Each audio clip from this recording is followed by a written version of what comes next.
একটি ছোট্ট গ্রাম আর একটি ছোট্ট ছেলের মস্ত বড় স্বপ্ন। মা, তুমি দেখো, আমি একদিন বড় হয়ে অনেক টাকা কামাবো আর তখন আমি তোমাকে নিয়ে অনেক সুখে থাকবো। ইনশাআল্লাহ বাবা, কিন্তু আমার অনেক টাকা চাই না রে।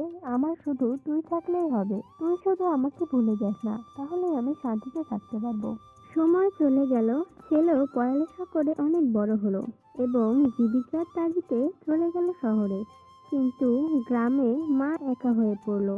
মা প্রায় রোজই ছেলের কাছে ফোন দিয়ে খবর নিতে চাইতো, কিন্তু ছেলে তখন মহা ব্যস্ত। এখন না মা, পরে কথা বলবো। আমি এখন অনেক ব্যস্ত আছি, রাখছি।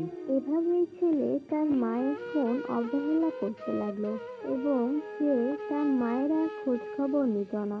কিন্তু গ্রামের তার মা প্রতিদিনই তার ফোনের অপেক্ষা করতে করতে তিনি ক্লান্ত হয়ে পড়েছিলেন।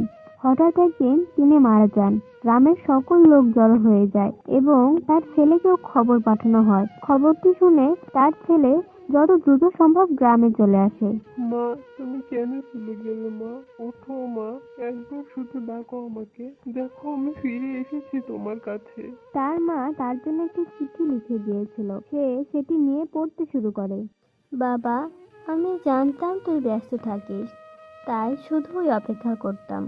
একবার যদি বলতি, মা তুমি কেমন আছো। লেখাটা পড়ে ইমন কান্নায় ভেঙে পড়ে। অপরাধ বোধ তাকে কুরে কুরে খায় এবং সে খুব ভালোভাবে তার ভুলটি বুঝতে পারে। কিন্তু সময় তো এখন শেষ। যাদের জন্য আমরা সব করি তাদের জন্য একটু সময় সবচেয়ে বড় ভালোবাসা। তাই মা বাবাকে সময় দাও, পরে আফসোস ছাড়া আর কিছুই করার থাকবে না।